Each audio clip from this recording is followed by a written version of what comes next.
ఆచార్య Nagarjuna university question paper discuss చేద్దాం. So ఇప్పుడు మనం zoology second semester cell and molecular biology subject questions discuss చేద్దాం. Question paper వచ్చేసి 2 పార్ట్స్లో ఉంటుంది, పార్ట్ ఏ ఇంకా పార్ట్ బి. పార్ట్ ఏలో వచ్చేసి మొత్తం 8 క్వశ్చన్స్ ఉంటాయి. We have to right 5 questions అనమాట. ఈచ్ క్వశ్చన్ 4 మార్క్స్ క్యారీ చేస్తుంది. సో 5 క్వశ్చన్స్ వచ్చేసి total 20 marks. Next part below వచ్చేసి టోటల్ 5 క్వశ్చన్స్ ఉంటాయి. ఈచ్ క్వశ్చన్ 10 మార్క్స్ అనమాట. టోటల్ 50 మార్క్స్కి. ఇందులో ప్రతి యూనిట్ నుంచి ఒక్కొక్క క్వశ్చన్ వస్తుంది. అండ్ ఇందులో ఇంటర్నల్ చాయిస్ ఉంటుంది అనమాట. ఇప్పుడు మనం ఒక్కొక్క యూనిట్లో ఏమేమి ఇంపార్టెన్స్ క్వశ్చన్స్ ఉన్నాయో అవి డిస్కస్ చేద్దాం. ఇందులో ఫస్ట్ క్వశ్చన్ వచ్చేసి discuss the various models of plasma membrane with special reference to the fluid mosaic model. అంటే ఇందులో ఫస్ట్ మనం ప్లాస్మా మెంబ్రేన్ అంటే ఏంటి అనేది డిఫైన్ చేయాలి. దాని తర్వాత ప్లాస్మా మెంబ్రేన్ అంటే ఏంటో డిఫైన్ చేసిన తర్వాత దాంట్లో ఏమేమి మోడల్స్ ఉన్నాయి అనేవి డిఫైన్ చేయాలి. అంటే డిఫరెంట్ మోడల్స్ ఉంటాయి కదా, like fluid mosaic model, unit membrane model, sandwich model, అవన్నీ నేమ్స్ డిఫైన్ చేసిన తర్వాత ఇందులో లాస్ట్లో ఫ్లూయిడ్ మొజాయిక్ మోడల్ని హైలైట్ చేస్తూ మనం మొత్తం ఎక్స్ప్లెనేషన్ ఇవ్వాలన్నమాట. ఇందులో కంపల్సరీగా ఫ్లూయిడ్ మొజాయిక్ మోడల్ యొక్క డయాగ్రామ్ అనేది డ్రా చేయాలి. నెక్స్ట్ క్వశ్చన్ వచ్చేసి explain the fluid mosaic model of plasma membrane, how does it differ from earlier models అనమాట. అంటే పై క్వశ్చన్లో ఎలాగైతే ఫ్లూయిడ్ మొజాయిక్ మోడల్ని హైలైట్ చేసామో ఇందులో మొత్తం ఫ్లూయిడ్ మొజాయిక్ మోడల్ గురించి ఎక్స్ప్లెయిన్ చేస్తూ దాని డయాగ్రామ్ కూడా డ్రా చేయాలి. అండ్ దెన్ లాస్ట్లో వచ్చేసి అది మిగతా మోడల్స్ కంటే ఎలాగ డిఫర్ అవుతుందో హైలైట్ చేయాలన్నమాట. అంటే దాంట్లో ఎలాగ లిపిడ్స్ అండ్ ప్రోటీన్స్ ఉంటాయి, అది ఫ్లూయిడ్ నేచర్ని ఎలాగ హైలైట్ చేసింది, దాంట్లో ట్రాన్స్పోర్ట్స్ అనేది ఎలా జరిగిద్ది, ఇవన్నీ డిఫైన్ చేయాలన్నమాట. నెక్స్ట్ క్వశ్చన్ వచ్చేసి explain in detail the difference between prokaryotic and eukaryotic cells with neat labelled diagram. ఇక్కడ వచ్చేసి మీరు ఒక టేబుల్ లాగా అరేంజ్ చేసి డిఫరెన్సెస్ హైలైట్ చేస్తే చూడ్డానికి బాగుంటుంది. లాస్ట్లో వచ్చేసి prokaryotic and eukaryotic cells both diagrams draw చేయాలి. ఇందులో ఒక 10-15 పాయింట్స్ వస్తాయి, కంపల్సరీగా అవన్నీ ఎక్స్ప్లెయిన్ చేయాలి. లైక్ వాటి సెల్స్ ఎలా డిఫర్ అవుతాయి, న్యూక్లియస్ ఎలా డిఫరెంట్గా ఉంటుంది, వాటిలో డెఫినేషన్ ఏంటి, వాటిలో రైబోజోమ్స్ ఎలా డిఫరెంట్గా ఉంటాయి, అవన్నీ హైలైట్ చేయాలి. నెక్స్ట్ క్వశ్చన్ వచ్చేసి describe the history and development of cell biology. ఇందులో టైమ్ లైన్ డిఫైన్ చేయాలన్నమాట. లైక్ ఎప్పుడు ఏ సైంటిస్టు ఏమి కనుక్కున్నారు, అంటే ఫస్ట్ మైక్రోస్కోప్ ఎప్పుడు డిస్కవర్ చేశారు, దాని తర్వాత రాబర్ట్ హుక్ సెల్ అనే టర్మ్ కాయిన్ చేసింది. అలాగా డిఫైన్ చేస్తూ వస్తూ లాస్ట్లో cell theory, Schleiden and Schwann cell theory గురించి చెప్పింది. ఇవన్నీ చెప్తూ రావాలి. ఇంకా లాస్ట్లో మోడర్న్ సెల్ బయాలజీ గురించి హైలైట్ చేస్తూ లాస్ట్ రీసెంట్ డిస్కవరీస్ వరకు హైలైట్ చేస్తూ రావాలన్నమాట.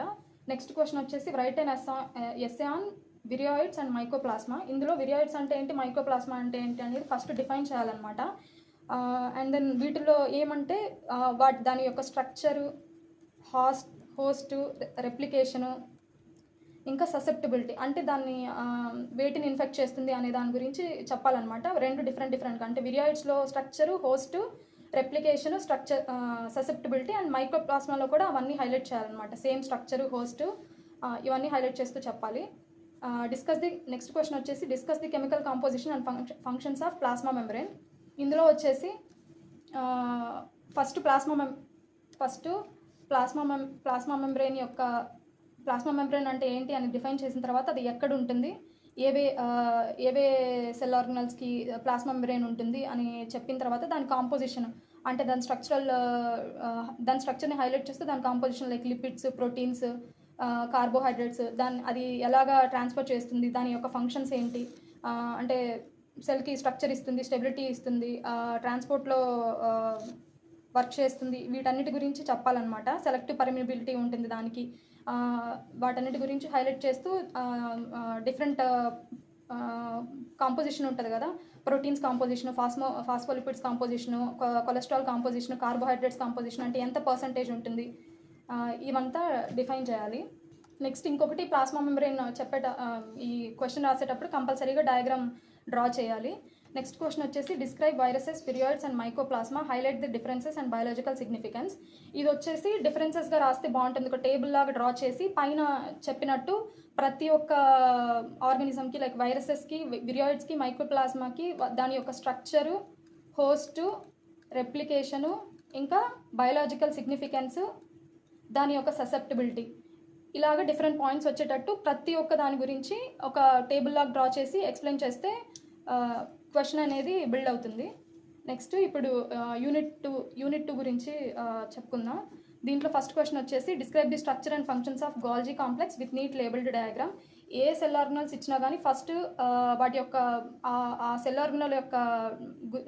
ఆర్గనల్ గురించి డిఫైన్ చేయాలి. ఇందులో గోల్జీ కాంప్లెక్స్ అంటే ఏంటి, ఎక్కడుంటుంది అనే దాన్ని డిఫైన్ చేయాలి. దాని తర్వాత దాని యొక్క స్ట్రక్చరల్ పార్ట్స్ గురించి ప్రతి ఒక్క దాని గురించి డిఫైన్ చేసుకుంటూ రావాలి. అది ఎలా ఉంటుంది, ఎలా ఫామ్ అవుతుంది అని చెప్పి దాని డయాగ్రామ్ డ్రా చేసి హైలైట్ చేస్తూ ప్రతి ఒక్క పార్ట్ గురించి దాని ఫంక్షన్స్ గురించి చెప్పుకుంటూ రావాలి. నెక్స్ట్ క్వశ్చన్ వచ్చేసి write and essay on lysosomes and their role in intracellular digestion. Lysosomes గురించి కూడా అంతే. ఫస్ట్ లైసోజోమ్స్ అంటే ఏంటో డిఫైన్ చేసిన తర్వాత అది ఎలా ఫామ్ అవుతుంది, లైసోజోమ్స్ గోల్జీ కాంప్లెక్స్ నుంచి ఎలా ఫామ్ అవుతుంది, దాంట్లో ఫాగోసైటోసిస్ జరిగినప్పుడు అవి ఎలా ఫామ్ అవుతాయి వాక్యూల్స్ నుంచి, ఇవంతా ఎక్స్ప్లెయిన్ చేస్తూ రావాలి. దాని తర్వాత లైసోజోమ్స్లో హైడ్రోలైటిక్ ఎంజైమ్స్ ఉంటాయి, అవన్నీ ఇంట్రాసెల్యులర్ డైజెషన్, హైడ్రోలైటిక్ ఎంజైమ్స్ ఉంటాయి, అవన్నీ ఇంట్రాసెల్యులర్ డైజెషన్కి ఎలా హెల్ప్ అవుతుంది అనే దాని గురించి హైలైట్ చేస్తూ చెప్పాలన్నమాట. నెక్స్ట్ క్వశ్చన్ వచ్చేసి describe the structure and functions of ribosomes.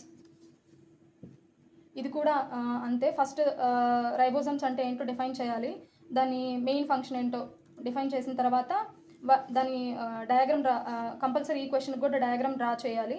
And ప్రోకారియోట్స్లో, యూకారియోట్స్లో ribosomes ఎలా డిఫరెంట్గా ఉంటాయి చెప్పాలి, వాటి యొక్క సబ్ యూనిట్స్ డిఫైన్ చేస్తూ, అంటే ప్రోకారియోట్స్లో సబ్ యూనిట్స్ డిఫరెంట్గా ఉంటాయి, యూకారియోట్స్లో సబ్ యూనిట్స్ డిఫరెంట్గా ఉంటాయి, దాని గురించి చెప్తూ హైలైట్ చేయాలి. దాంట్లో న్యూక్లిక్ యాసిడ్ గురించి ప్రతి ఒక్క పార్ట్ గురించి ఎక్స్ప్లెయిన్ చేస్తూ రాయాలన్నమాట. నెక్స్ట్ క్వశ్చన్ వచ్చేసి explain the ultra structure of mitochondria and describe its role in energy production. ఇది కూడా అంతే. ఫస్ట్ మైటోకాండ్రియా ఎక్కడ ఉంటుంది,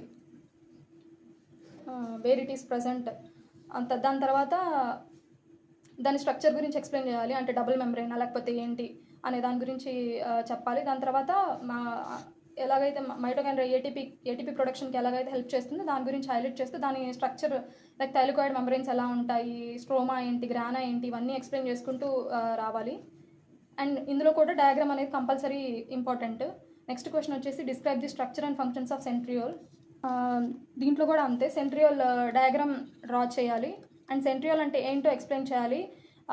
ఇందులో యానిమల్స్కి ప్లాంట్స్లో ఉంటుందా లేదా, యానిమల్స్లో ఉంటుందా లేదా అనే దాని గురించి హైలైట్ చేయాలి. అండ్ లాస్ట్లో వచ్చేసి సెంట్రియోల్ ఫంక్షన్స్ హైలైట్ చేయాలి, సెల్ డివిజన్లో ఎలా హెల్ప్ చేస్తుంది, వీటన్నిటి గురించి ఎక్స్ప్లెయిన్ చేస్తూ రావాలి. అండ్ డయాగ్రామ్ కూడా కంపల్సరీ డ్రా చేయాలి. నెక్స్ట్ క్వశ్చన్ వచ్చేసి write and essay on mitochondrial DNA and its significance. దీంట్లో కంపల్సరీ చెప్పాల్సింది ఏంటి అంటే మైటోకాండ్రియాకి దాని యూనిక్ డిఎన్ఏ ఒకటి ఉంటుంది, అది మదర్ నుంచి ఎలా అయితే వస్తుందో దాని గురించి హైలైట్ చేస్తూ ఎక్స్ప్లెయిన్ చేయాలి. లాస్ట్లో ఆ డిఎన్ఏ యొక్క సిగ్నిఫికెన్స్ ఏంటి, అంటే జెనెటిక్స్ రిలేటెడ్ దాని సిగ్నిఫికెన్స్ ఏంటి అనేది హైలైట్ చేస్తూ ఎక్స్ప్లెయిన్ చేయాలన్నమాట.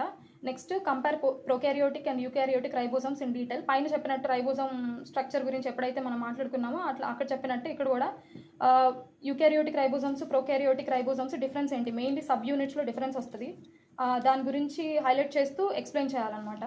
కొంచెం డీప్ ఫార్మాట్లో ఎక్స్ప్లెయిన్ చేయాలి. నెక్స్ట్ యూనిట్ 3 క్వశ్చన్స్ చెప్పుకున్నాం. ఇందులో ఫస్ట్ క్వశ్చన్ వచ్చేసి describe the stages of mitosis with neat labelled diagram. ఎప్పుడైనా మైటోసిస్ మియోసిస్ గురించి చెప్పేటప్పుడు ఫస్ట్ డయాగ్రామ్స్ అనేవి చాలా ఇంపార్టెంట్. ఇందులో ప్రతి స్టేజ్ హైలైట్ చేస్తూ ప్రతి స్టేజ్కి ఎదురుగా దాని డయాగ్రామ్, స్టేజ్ ఇంకా దాని డయాగ్రామ్ హైలైట్ చేస్తూ, అంటే క్రోమోజోమ్స్ ఎలాగ డిఫరెంట్ కలర్స్ డిఫరెంట్గా ఉంటాయో అది కలర్స్ని హైలైట్ చేస్తూ చెప్పాలన్నమాట. ఇందులో ప్రతి స్టేజ్ లైక్ ఎలాగైతే ప్రోఫేస్, మెటాఫేస్, అనాఫేస్ అవన్నీ ఉంటాయి, ప్రతి ఒక్క స్టేజ్ దాని ఫంక్షను, ఆ స్టేజ్లో క్రోమోజోమ్ న్యూక్లిక్ యాసిడ్ స్ట్రక్చర్ ఎలా ఉంటుంది అనేది హైలైట్ చేస్తూ ఎక్స్ప్లెయిన్ చేస్తూ రావాలి. నెక్స్ట్ క్వశ్చన్ వచ్చేసి explain the stages of meiosis and mention it significance. ఎలా అయితే మైటోసిస్ ఎక్స్ప్లెయిన్ చేస్తామో మియోసిస్ కూడా అంతే. ఇందులో డిఎన్ఏ రెప్లికేషన్ ఎలా ఉంటుంది, ఏ స్టేజ్లో డిఎన్ఏ రెప్లికేషన్ జరిగిద్ది, రెప్లికేషన్ జరిగిన తర్వాత న్యూక్లిక్ యాసిడ్ ఏదైతే డిఎన్ఏ ఉందో దాని యొక్క ప్లాయిడీ ఎలా చేంజ్ అవుద్ది, అంటే ప్లాయిడీ చేంజ్ అవుతుందా లేదా లేకపోతే అలానే ఉంటుందా.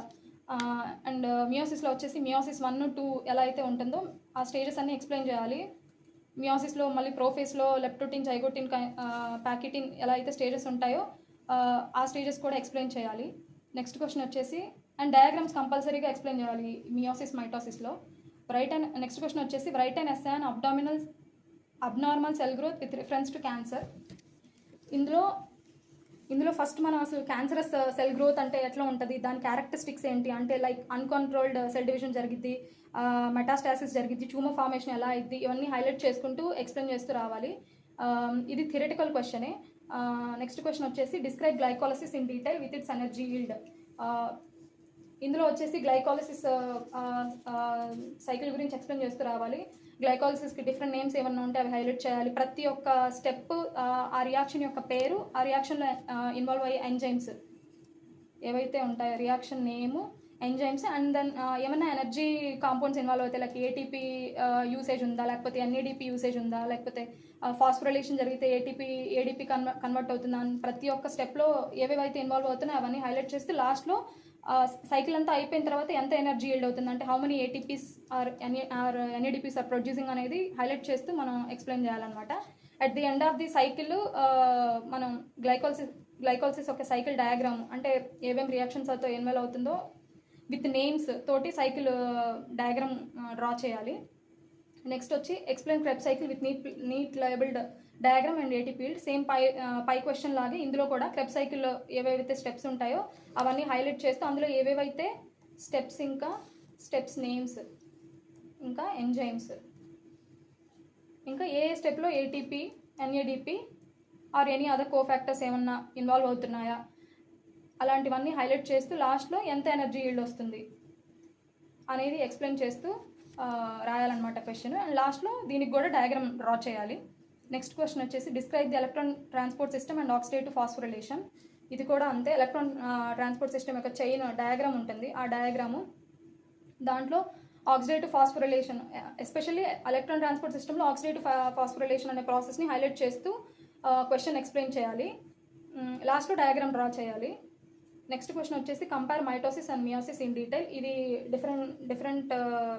డిఫరెన్షియేషన్ క్వశ్చన్ అనమాట. మైటోసిస్, మియోసిస్ టేబుల్ వేసి డిఫరెన్షియేట్ చేస్తూ మనం ఎక్స్ప్లెయిన్ చేయాలి ప్రతి ఒక్క స్టెప్. అంటే లాస్ట్లో ప్లాయిడీ ఎలా చేంజ్ అవుతుంది, ఏ స్టెప్లో డిఎన్ఏ రెప్లికేషన్ అనేది జరుగుతుంది, ఇవన్నీ ఎక్స్ప్లెయిన్ చేస్తూ రావాలి. నెక్స్ట్ వచ్చి యూనిట్ 4 ఇంపార్టెంట్ క్వశ్చన్స్ వచ్చేసి యూనిట్ 4లో first question describe DNA replication in prokaryotes with reference to semi conservative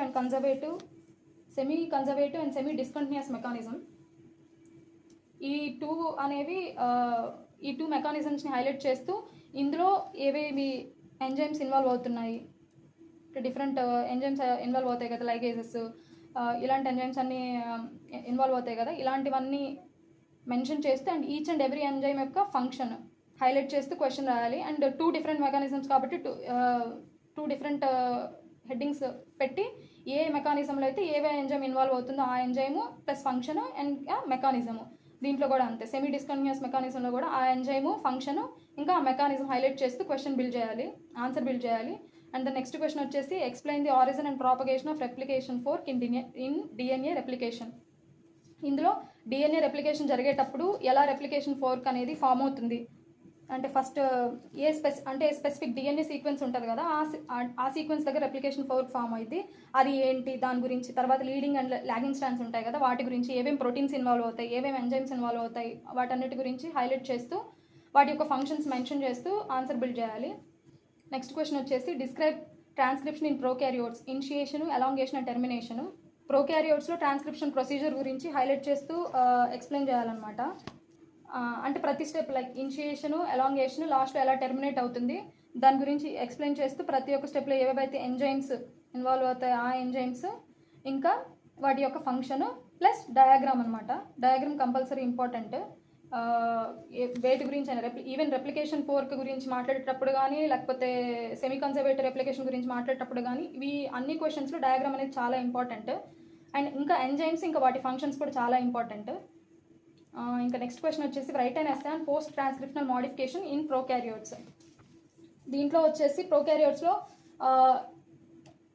ఏమేం పోస్ట్ ట్రాన్స్క్రిప్షనల్ మోడిఫికేషన్స్ జరుగుతాయి అంటే like mRNA degradation, rRNA degradation, rRNA processing, tRNA processing, ఇలాగా డిఫరెంట్ స్టెప్స్ ఉంటాయన్నమాట. వీటన్నిటి గురించి హైలైట్ చేస్తూ ఆన్సర్ బిల్డ్ చేయాలి. నెక్స్ట్ వచ్చేసి యూనిట్ 5 అనమాట. ఇందులో ఫస్ట్ క్వశ్చన్ వచ్చేసి explain gene expression in prokaryotes with reference to lac operon అనేది చాలా ఇంపార్టెంట్ టాపిక్. దీని గురించి ఎప్పుడు ఎక్స్ప్లెయిన్ చేసినా ఫస్ట్ లాకప్రాన్ డయాగ్రామ్ అనేది డ్రా చేస్తూ ఎక్స్ప్లెయిన్ చేయాలి. దీంట్లో ఫస్ట్ మనం లాకప్రాన్ కాంపోనెంట్స్ హైలైట్ చేయాలన్నమాట. లైక్ ప్రమోటర్, ఆపరేటర్ ఇలా ఉంటాయి కదా, వాటన్నిటి గురించి హైలైట్ చేస్తూ వాటి యొక్క ఫంక్షన్స్ ఏంటి హైలైట్ చేస్తూ చెప్పాలి. అండ్ దెన్ లాస్ట్లో మెకానిజం ఆఫ్ రెగ్యులేషన్ గురించి కూడా మాట్లాడాలి. అంటే లాక్టోజ్ ఒకవేళ ఉంటే ఎలా ఫంక్షన్ అవుతుంది, ఆబ్సెంట్ అయితే ఎలా ఫంక్షన్ అవుతుంది, గ్లూకోజ్ ఉంటే ఎలా ఫంక్షన్ అవుతుంది, దాని గురించి హైలైట్ చేస్తూ మాట్లాడాలన్నమాట. నెక్స్ట్ క్వశ్చన్ వచ్చేసి ఇంకా చెప్పినట్టు డయాగ్రామ్ డ్రా చేసి మెకానిజం ఆఫ్ రెగ్యులేషన్ గురించి, దాని యొక్క లాకప్రాన్లో ఏమేమి పార్ట్స్ ఉంటాయి వాటి గురించి హైలైట్ చేస్తూ ప్రోకారియోట్స్లో ఎలాగ జీన్ ఎక్స్ప్రెస్ అవుతుందో చెప్తూ ఆన్సర్ బిల్డ్ చేయాలన్నమాట. నెక్స్ట్ క్వశ్చన్ వచ్చేసి describe gene expression in eukaryotes. దీంట్లో వచ్చేసి బేసిక్ మెకానిజం అడిగాడు కాబట్టి లైక్ స్టార్టింగ్ నుంచి ఎలా జీన్ యాక్టివేషన్ అవుతుంది, దాని తర్వాత ట్రాన్స్క్రిప్షను, పోస్ట్ ట్రాన్స్క్రిప్షనల్ మెకానిజము, దాని తర్వాత next translation, post translational mechanisms, and then next mRNA కానీ ఆర్ఎన్ఏ కానీ ఎలా ట్రాన్స్ఫర్ అవుతుంది దాని గురించి చెప్తూ ఎక్స్ప్లెయిన్ చేయాలన్నమాట. అండ్ డయాగ్రామ్ కూడా కంపల్సరీ డ్రా చేయాలి. అంటే లైక్ జనరల్ రిఫరెన్స్ డయాగ్రామ్ ఉంటుంది కదా జీన్ ఎక్స్ప్రెషన్కి, ఆ డయాగ్రామ్ డ్రా చేస్తూ ఎక్స్ప్లెయిన్ చేయాలి. నెక్స్ట్ క్వశ్చన్ వచ్చేసి write and essay on the structure, properties and biological importance of carbohydrates. దీంట్లో డైరెక్ట్ ఫస్ట్ అసలు కార్బోహైడ్రేట్స్ అంటే ఏంటో డిఫైన్ చేయాలి. దాని తర్వాత దాని స్ట్రక్చరు, ప్రాపర్టీస్, బయాలజికల్ ఇంపార్టెన్స్ అంటే దాని కెమికల్ స్ట్రక్చర్ ఉంటుంది కదా, కెమికల్ స్ట్రక్చర్ డ్రా చేసి దాంట్లో ఏమేమి ఉంటాయో ఎక్స్ప్లెయిన్ చేస్తూ వాటి యొక్క ప్రాపర్టీస్, బయాలజికల్ ఇంపార్టెన్స్ హైలైట్ చేస్తూ ఆన్సర్ బిల్డ్ చేయాలి. నెక్స్ట్ క్వశ్చన్ వచ్చేసి describe the structure, properties and biological importance of proteins. ఇది కూడా అంతే. అంటే ప్రోటీన్స్ ఏ మోనోమర్స్ తోటి ప్రోటీన్స్ ఫామ్ అవుతాయి, కార్బోహైడ్రేట్స్ కూడా అంతే, ఏ మోనోమర్స్ తోటి కార్బోహైడ్రేట్స్ ఫామ్ అవుతాయి, అవి ఎన్ని టైప్స్ ఉంటాయి, దాని స్ట్రక్చర్లో primary structure, secondary structure, tertiary structure ఇలా డిఫరెంట్గా ఉంటాయి కదా, అలాగే ఎక్స్ప్లెయిన్ చేయాలి. ఇక్కడ ప్రోటీన్స్ వచ్చేటప్పటికి కూడా అలాగే ఏ మోనోమర్స్ తోటి ప్రోటీన్స్ ఫామ్ అవుతాయి ఇవన్నీ హైలైట్ చేస్తూ వాటి యొక్క బయాలజికల్ ఇంపార్టెన్స్ చెప్తూ ఆన్సర్ బిల్డ్ చేయాలి. నెక్స్ట్ క్వశ్చన్ వచ్చేసి right A detailed note on essential and non essential amino acids. ఇందులో ఫస్ట్ ఎసెన్షియల్ అమైనో యాసిడ్స్ అంటే ఏంటి, నాన్ ఎసెన్షియల్ అమైనో యాసిడ్స్ అంటే ఏంటో డిఫైన్ చేయాలి. అవి ఏమేమి ఉంటాయి వాటి ఎగ్జాంపుల్స్ రాయాలన్నమాట. అండ్ దెన్ వాటి యొక్క బయాలజికల్ ఇంపార్టెన్స్ డిఫైన్ చేస్తూ ఆన్సర్ బిల్డ్ చేయాలి. ఇప్పుడు నేను ఎక్స్ప్లెయిన్ చేసిన ఏవైతే చెప్పిన క్వశ్చన్స్ అన్నీ ఉన్నాయో దీని గురించిన డీటెయిల్డ్ ఇన్ఫర్మేషన్ అంతా సియా యాప్లో ఉంటుంది. ఒకవేళ మీకు ఎవరికైనా కావాలి అంటే సియా యాప్ డౌన్లోడ్ చేసుకొని మీరు ఈ ఇన్ఫర్మేషన్ గురించి చూసుకోవచ్చు. ఈ ఇన్ఫర్మేషన్ అంతా మీకు కావాలి అంటే సియా యాప్ డౌన్లోడ్ చేసుకోండి.